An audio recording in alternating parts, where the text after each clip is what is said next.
the 25, breaks a couple of tackles, and look at him go! He could go all the way! Touchdown! Winning is not sometimes, it's an always. Winning is a habit.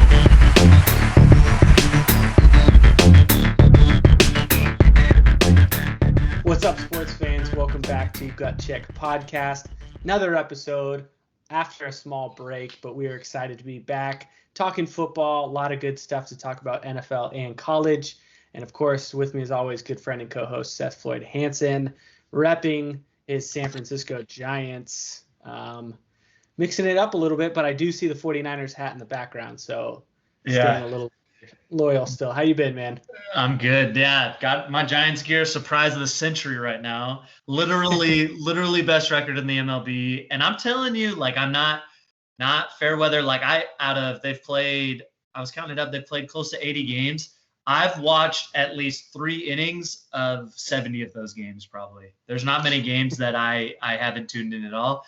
And it's been a pleasant surprise, man. So I know we mostly talk football, but I'm all in on this Giants team right now. It's awesome. 3 innings is enough. That's about all you need to watch. Well, shoot, I got 2 kids now, and I'm busy, but I throw it up. All right, I'll fight you. But I got it up I always have it on my iPad or my phone, and I'll be doing stuff, and I'm always trying to pay attention. And I usually watch the first 3 innings, and then from there it gets a little crazy. But man, it's a lot of fun, dude. I know we're a football podcast, but it's a lot of fun. Yeah. So, we can always talk baseball. And honestly, if anybody's trying to get into baseball, just turn on the National League West right now. I mean, minus the Diamondbacks. Nobody cares about the Diamondbacks. If you're from Arizona, just watch the Suns. You'll be fine. You'll be okay. You'll be just fine. Don't watch their baseball. But Padres-Dodgers series are so exciting every time they're on. They're always on. And then, truthfully, I haven't seen a lot of Giants games because they're not on a lot. But they're running away with the West right now. Because no one expected them to be good. And I was reading a thing, ESPN for next week, they changed their programming and gave the Giants 2 ESPN games next week. One against the Dodgers on Tuesday, and then one against the Diamondbacks on Thursday. But it's just I'm living it up, man, because historically my sports teams aren't very good. So except for I guess the Giants had that run, but historically I'm struggling. So anytime my teams are winning, I'm all in. So it's been good. Yeah. Okay. So we can dive into that though, because the Giants won 3 World Series. No, I get that. In a 6-year span. The 49ers, historically, one of the best franchises. And then you're a Lakers fan. Okay. Well, okay, but that's pretty. The Lakers fan is pretty fair weather fan at the moment because I don't like LeBron. So I didn't even watch him. But here's the thing about the Giants and the 49ers. Okay, they are either in the championship or they're picking top 3 in the league. And I have seen more losing. So I don't know if you saw that. It was on Twitter the other day. They were talking about winning season since 2003 for the NFL for each team. Yeah. The 49ers since 2003 have 4 winning seasons. Now, 2 of those seasons they went to the Super Bowl, and 2 others they went to the NFC Championship game. But other than that, it's been dog crap. Terrible product, horrible, and really hard to watch. And the Giants are the same way. They're either, if they're in the playoffs, they're going to the World Series, or they win 70 games and it's game over. So that's the point I was trying to make. But I was definitely spoiled when the Giants won 3 in 5 years. Yeah. So and I just like to give you a hard time. But I will say also, with the 49ers, that's almost better for you because you'd rather see them win the Super Bowl or compete for it or have the high draft pick. Fans nightmare is almost the 8-8 season, right? Yeah, but I'm telling you, I would give anything to be the Steelers or the Packers, where you're just in the mix every year. Oh, okay. Because it freaking sucks. It sucks when last year by October, dude, I was all right. Yeah, this sucks. You know what I mean? Draft. Yeah. Yeah. So I don't know. I'm telling you, it sucks. The draft, and clearly the high draft picks didn't do anything. Because you didn't hit on them, so you sucked forever still. So I don't know. Yeah. So as we transition then to the NFL, the big news, of course, since we've been gone, Julio Jones did get traded. It finally happened. He moved off the Falcons to the Titans, kind of the predicted spot that most people had him going for really just a second-round pick. Next 2 years, fourth-round pick, and then they get 2023's sixth-round pick from the Falcons as well. So, I mean, up front, it looks like they bought low on Julio Jones, adding a great weapon when healthy to the Tennessee Titans, and then the Falcons really just kind of had to get rid of him based on their salary cap. Yeah, they basically gave him away. Like it's a heck of a deal for the Titans who are in win now mode. The fact that even if so, it's a 2022 second round pick, a 2023 fourth round pick, not even in the same draft. If those two picks had been in the same draft, I would still say, yeah, they cleaned up. The fact that fourth round pick isn't even until 2023, an absolute steal, man. Now you have to pay him.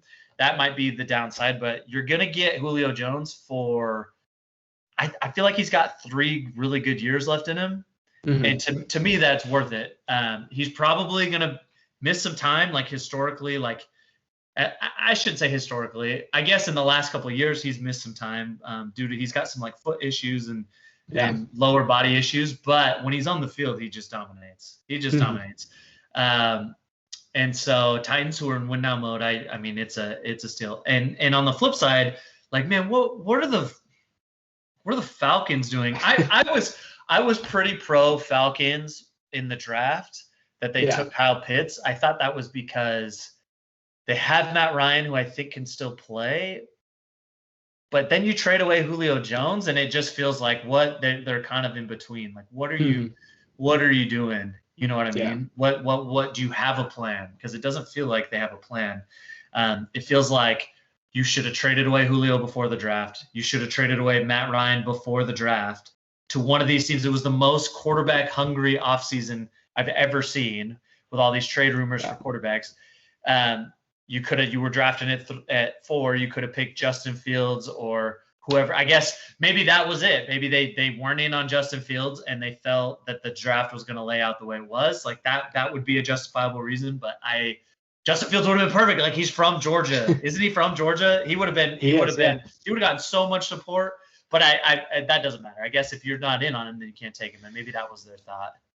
Yeah, which that hasn't really come up. But I mean, to the point of trading some people before the draft, you don't see that a lot. It seems like, it seems like teams just kind of have their board, they have their players, they go into the draft, they see where they're at, and then they have to make decisions before mini camp, before training camp, and that's when you see all those moves. That's why Julio went later. That's why Aaron Rodgers hasn't gone yet as well. So there's not a lot of those big trades. But yeah, I'm with you. Like, you can try to hold on to an aging offense with Julio Jones and with Matt Ryan in that maxed out salary cap, or you can just gut it right there before the draft and start rebuilding from scratch at that point. I think that's really what they should have done if they weren't going to try to win with all the pieces that they had right there. Yeah. Now, I know that there's contract issues. Like, Julio had one of those post June 1st designations, so his salary was easier to take on. So I think for that price, you would have had teams interested before the draft as well. But anyway, yeah, I mean, it's all right. I expect the Falcons. I'll give them the benefit of the doubt that they weren't in love with any of the QBs, or they weren't in love with a QB that they thought they were going to be able to get outside of, maybe they loved Trevor Lawrence and that was it. The Falcons will feel like they're destined for it feels like they're destined for an 8-9 season, which is like the worst thing that could happen to them, because then you're kind of out of that quarterback range, but you have an aging quarterback. So I don't know. I mean, I don't run these teams. Like, I would have been really pressured to just take a shot at a quarterback, because now like that's the best opportunity you're going to have picking at 4 to get a dude. So I don't know. Yeah, but I think, also in their defense, there's a lot of other holes they needed. Their defense wasn't that great. They need some help there. They need some more help on the offensive line to protect whoever is there at quarterback. Yeah. So maybe you try to build up some other pieces first with Matt Ryan while you have him, and then you can dump him later when he's done. and then go for a younger quarterback when you have some other pieces that can help him out. Yeah. Because obviously the worst case scenario, if you can avoid it, is throwing this brand new, highly prized quarterback into a mix with a bad team and he just gets burned out, doesn't have any success. Yeah. Kind of flames out. True, and I mean you've got some nice pieces with Calvin Ridley, and I think Kyle Pitts is. I mean, I was pretty excited about Kyle Pitts. Yeah, so you've got some nice pieces there, but you're probably now with Julio gone. I mean, Calvin Ridley's going to need more help than just Kyle Pitts at some point, probably. But yeah, but I guess we'll see. But either way, I think the Titans are going to be really good. I mean, I would take Julio over Corey Davis, who left in free agency, and so. My only thought is can you justify? So you're going to pay Julio a lot of money. Can you justify? Do they throw the ball enough to justify that? Because you have AJ Brown, who's going to see some targets. They should help each other out. Plus you have Derrick Henry, which forces people to play in the box. It's great.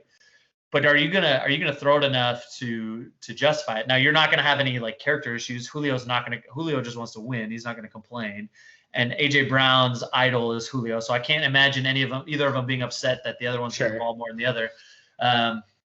So I don't know. That was my only thought. My guess is it'll be fine. It'll work itself out. But just given the way they play offense, I wasn't sure. Yeah, this was something we talked about when the trade happened. Would this have been a bigger deal if Julio went to like the Patriots or the 49ers, some of the other teams that were mentioned out there? Certainly if he went to the Packers and Aaron Rodgers stays, like that's a much bigger deal because Aaron Rodgers with more weapons is going to be insane. Yeah. The Titans, it doesn't feel like it just like throws them over this hump where now they're going to be unstoppable. I think it makes them better. My concern really is, what is the max that you're going to get out of Ryan Tannehill? Yeah. Because he's a good quarterback. He's fit in that system. He's played well. But they haven't asked a lot of him. It's a lot of play action, obviously handing off the ball to Derrick Henry, playing off of that. What happens if they shut down Derrick Henry? Can he really find all those open targets? Can he get them? Can he make the right decisions and the right plays? Yeah. And I just don't know that about Ryan Tannehill, whereas some of these other quarterbacks that we've seen, if they had more weapons, they could be more successful. Yeah, well, so like anything, you want to know who the best teams in the league are going to be. You generally follow the quarterbacks, unless their team has like an exceptional defense, then it can kind of skew it a little bit. But I think that the Titans defense took a step back last year, not a huge one, but wasn't as good as the year they went to the NFC Championship game, the AFC Championship game. And you saw them be one and done in the playoffs. They lost to the Ravens. So I don't know. I guess maybe this makes them better. I think Tannehill will be better because he's a guy who's as good as the team around him. So if the team's better, he'll be a little better. But you're right. Like unless Derrick Henry can just keep doing what he's doing, or even take it a step further and I don't know how he can be more dominant, but they're going to get into situations. I agree. And at some point they're going to have to beat the Chiefs. At some point they're going to have to beat the Bills in the playoffs. And if they can't get Derrick Henry going, then yeah, you're going to see the limitations regardless of who's at receiver. So you mentioned the Chiefs, you mentioned the Bills. Do you put the Titans now, because we kind of had this discussion before the trade, do you put the Titans at that number 3 spot in the AFC? So I mean, Chiefs are a clear 1. I would definitely put the Bills at 2. And then for that 3 spot, it feels pretty jumbled. You could make an argument for the Titans, for the Ravens, I guess for the Steelers too, who really, I don't know what happened to them at the end of the season, couldn't run the ball. Even the Browns, like I would be open to hearing a talk for the Browns. I probably trust the Titans more than the Ravens because I feel like I know they beat the Titans last year in the playoffs, but I just feel like I still don't know what I'm going to get from Lamar Jackson. It's the same kind of deal. Like if you stop Derrick Henry, the Titans are limited. Well, if you can stop Lamar Jackson from having these big run plays, chunk plays, he's just kind of limited in what he can do as a passer. So if I had to put money on it, I would probably take the Titans. But is it a clear cut number 3? No, I wouldn't say that. Yeah, I think it's tough. I think I'm probably even leaning Browns at number Okay. 3 over the Ravens. But I'm with you. Like, those 3 teams are still up there for the 3 spot. And the question's still going to be the quarterback. Like, can Baker Mayfield build off what he did at the end of last year? I mean, they took the Chiefs down to the wire in the playoffs. I think the wild card with them is OBJ's coming back. And you saw the stats last year. Like, they played better without him. Are they going to, regress when he comes back, or are they going to figure out how to play good football when one of their best players is back on the field? It seems like they should be able to. They should be able to figure that out. But that'll be interesting. Outside of that, there could be some dark horses in the AFC, that could sort of make a run and certainly push for the wild card. But I think it's a pretty clear cut, top 1, 2, and then the fight for 3 will be fun. Yeah, for sure. Yeah, there's definitely gonna be some dark horses. Like if Tua can just kind of settle down, the Dolphins won 10 games last year, 11 games, and barely missed the playoffs. Just some crazy things. So there's definitely some up and coming teams there. But I mean, it's gonna be weird watching Julio in Tennessee, but it'll be fun. Yeah, just glad he didn't go to another NFC team, another NFC rival to make their team any better. Sure. But I would have thought he was going to end up with the Cardinals the way things had gone. Oh my gosh. You know what I would have done if he'd ended up there? Bought a Cardinals jersey. No way. No chance. No chance. All right. So still a lot to figure out in the NFL. Obviously, training camp is right around the corner. It's going to be exciting to see how these teams progress as we get closer to the season. What's going to happen with Aaron Rodgers? I mean, really, that's been talked to death, I think, at this point. We'll just see what happens when it happens. The bigger news that's kind of been floating out there, kind of gone a little bit under the radar with some of the other stuff going on this summer. The College Football Playoff Committee has at least agreed in principle to expanding from 4 teams to 12 teams. And so now they've put it out to the FBS to come up with a plan and exactly identify how this 12-team playoff is going to be. This is what we've been begging for. This is what we've been talking about. I told Seth when this was coming out, I'm trying not to get my hopes up because until I see 12 teams, I'm waiting, right? I'm trying not to get too excited, but this looks exciting. Yeah, literally some of the most exciting news that like notification that's ever popped up on my phone. I was so excited. And then you read about it and it's just awesome. And the one bummer that we talked about was it's like a couple years away for whatever reason. I could see how them being like, look, the college football season starts like a month and a half. Like, let's not push it, or it starts in 2 months. Let's not push it for this year. But why would you have to wait past this year? If everyone agrees on it, why would you have to wait until 2023 or 2024? Anyway, stupid. But this is how it should be. This is the number one reason I've always been an NFL guy over college football is because of the ability for every team to have a chance. The ability now NFL is perfect in the sense that there is no human element of deciding who gets in the playoffs. Kind of like all professional sports, right? Because you have a 30-team league, you can do it this way. It's just if my team wins, I'm in. I don't have some stupid biased committee member.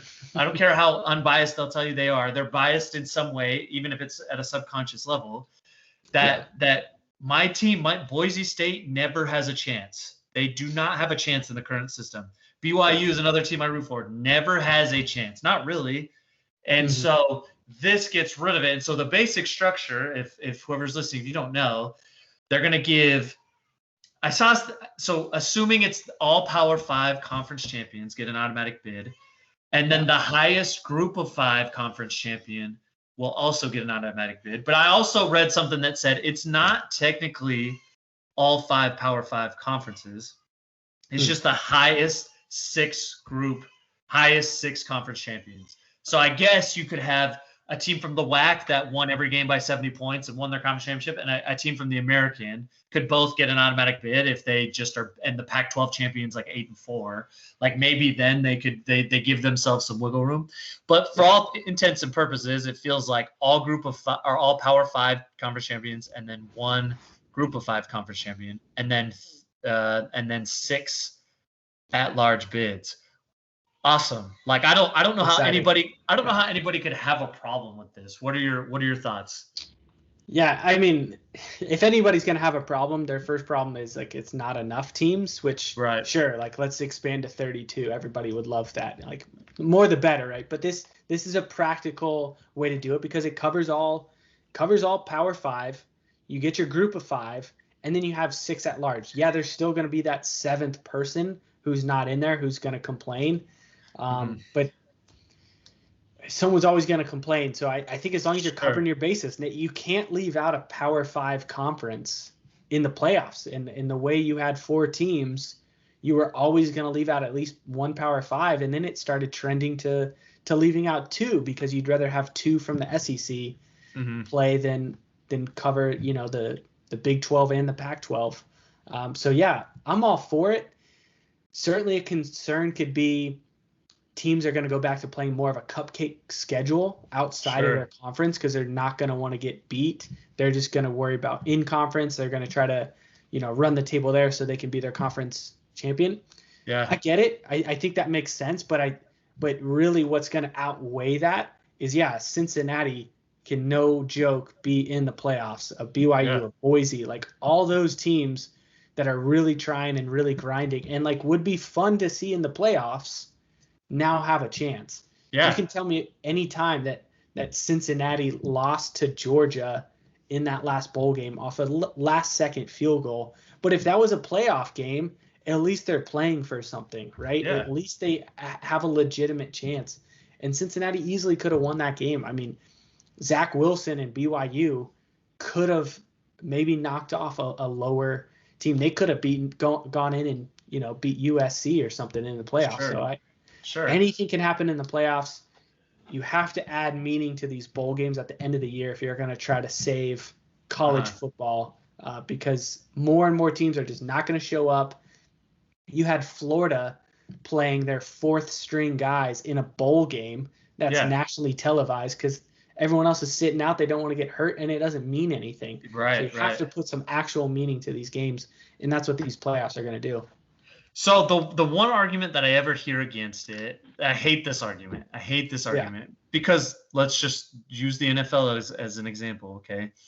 Is the argument is you're devaluing the regular season. Everyone wants to say that college football has the best regular season, most value. Like you can overvalue something. Something could be overvalued to the point because I'm serious. Like I know I'm not even like I'm not loyal to like a Power 5 school. Yeah. But I'm just looking at I guess I like USC. They've never really been in the mix, but like look at these teams that lose one game. And then you're just like, well, like they're probably not going to get in. You know what I mean? Yeah. Like that's certainly like I always had an outside hope for Boise, but they had to go undefeated. They had to not just win every game, they had to win by 3 or 4 touchdowns every game. It felt like and really whoever they beat needed to keep winning. Exactly. So like if I'm an SEC team or a Big Ten team and I'm trying to win, I lose one game. Like, hey, if I win my conference championship, if I beat Ohio State in the conference championship, then like I still have a good shot. If I lose my second game, like I don't care anymore. I just don't care anymore. Because why? Do I want to go play the AutoZone Care whatever bowl? Like, no, I just don't care anymore. This gives you the chance, like, all right, we've lost 2 early games. If we win out, we could still win the division and still win the conference championship and get an automatic bid. Like, it's not that hard. Look at the NFL. Like, do you think does the NFL struggle their regular season views? Like, do fans stop watching because their team, like, oh, there's so many teams that make the playoffs. Like, this game doesn't matter. No, it does matter. Football, every game matters, and that's why it's so good. The argument I heard, actually, I heard it from Ryan Russillo, who's like one of my favorite dudes, but I really disagree with him on this. Was he was like, yes, we love the NCAA tourney for basketball, but no one cares all that much for the regular season of college basketball. And I get that. Like people like myself don't really start tuning in until the conference tournaments. But basketball by nature, you play so many games. And guess what? They're all on different days of the week. And it's just it's like the NBA. The NBA is the same way. Like if you're a diehard fan, you're going to tune in, but it's hard to juggle my schedule when it's all different days throughout the week. Football, the way it's set up, is set for all-time viewership because it's every Saturday. It's every Saturday. I know, like, I just got to figure it out. And it's just, I don't know. And you're still only playing 10 to 12 games, depending on your conference and whatever. There's no way that college football's ratings, regular season ratings, are going to be hurt by this. I can't imagine people disliking college football because the regular season doesn't have this premium on it anymore. No, the premium's not going anywhere. And that's a take from Ryan, who, I mean, I don't know like his whole sports stance, but it sounds like he's not a basketball fan. Because if you ask a basketball fan who's like a Gonzaga fan, right? Like he's gonna watch. He's actually, like, his background is basketball more than anything. Right. Then that doesn't make any sense. I know. There's no way he doesn't value college basketball. He's probably talking about the casual fan then, right? Because like, if I'm rooting for Gonzaga, I'm gonna watch all their games. I'm gonna find those games. But absolutely, to your point, tune in Saturday. I know when they play. And if anything, it's going to add more value across the board to these teams. Like, now I'll tune in to see if Coastal Carolina is actually legit. Yeah. And if they're going to beat somebody, and maybe they're going to be my underdog for the playoffs. I think just kind of like wrapping my mind around what this potentially could be. I think the storyline and maybe the complaint could be, let's say USC wins as an 8-4 team. Alabama crushes the SEC. They're the champ, undefeated. They beat a 1-loss Georgia, or they beat like a 2-loss Georgia. And then Texas A&M is 1 loss out of the West. They didn't get to play, right? I can already see the SEC is going to be stacked. Everybody's going to love the SEC. Yeah. So how do you take those 3 teams out of the SEC compared to that one team in the Pac-12? Does that bump some of these little guys anyway? Sure. I don't know. Well, I'm going through it right now. Like, we started talking about baseball at the beginning. The Giants, Dodgers, and Padres have like 3 of the best records in the MLB. Each one of those teams would lead every division in the NL West, or in the National League. But like, I don't know. Look at the NFC East last year. Like, it sucks. The NFC West was a powerhouse. The Redskins get in at like 9-7 or whatever they were, 8-8. I can't remember. But to me, that's just sports. Like, it's just the luck of the draw. And the truth is, yes, like, there's no perfect system. There's no perfect, like, you're not gonna make everybody happy. So it just goes by preference. All I know is I love the NFL. I love the way it's set up because people have a chance, and that makes it more fun for me. And I like, the closer we are to that type of system, like, that's better. That's a better product to me. Yeah, I'm with you on that. And if the NCAA's ultimate goal is parity, which at least like in their official stance it probably is, they want like equality and equity and parity like across the board. Sure. Then this makes sense. And they should also just establish, if you win a Power 5 conference, you are automatically in. And just call it straight up. So you can be 8-3 and win. You can be 6-6, like whatever. Then you're in as long as you win. Because that's just going to drive that parity. I don't know how that's going to affect some teams who have some flexibility to like move conferences, right? If I'm Texas A&M and I'm just never going to beat Alabama, do I just pick up and that's maybe they should have moved back to the Conference USA or something, or go back to the Big 12, right? That's what and that's another argument that was brought up. I think Ryan Russillo was talking to, it was Daniel Jeremiah, I think. They were talking about it, or Bruce Feldman, one of those guys. And that's what they brought up. They were like, now does a Cincinnati, like, they probably just want to stay where they're at because they have a better chance now. Like, the thought process reverses. Like, a Boise State probably just wants to stay in the Mountain West. They don't want to move to a Power 5 because now they have a pretty decent chance of being a conference champion every year and being voted in. The other thing that I think is interesting, again, it's not perfect. You're going to have a situation where, like, one of these years, you're going to have Alabama's going to be undefeated. They're going to lose to a 1-loss Florida team or a Georgia team in a conference championship. And then you're going to have the other like, let's say Florida beats Alabama in the conference championship. Georgia was a one-loss team, but they lost a tiebreaker. And now everyone's like, shoot, are we really going to we're going to give Alabama, are we going to give Georgia the at-large bid over Alabama? What do we do? Because Alabama played in the conference championship and Georgia wasn't even there, but Alabama lost. Like, you know what I mean? And those are what the arguments are going to turn into. Mm-hmm. But I'm telling you right now, dude, like last year, Northwestern, your alma mater, you graduated, right? Are you done? I saw, heck yeah, that's what I'm talking about. playing in the Big Ten championship against Ohio State and playing them well. Like, that was a great game. And Northwestern, I'm tuning into that game. I watched some of it at the end because I was like, I kind of want to see if Ohio State's going to get bounced. And I was kind of like, man, even if they lose, they might not be out. Like, they might still be in. So I don't know if I care that much. I tuned in once I saw how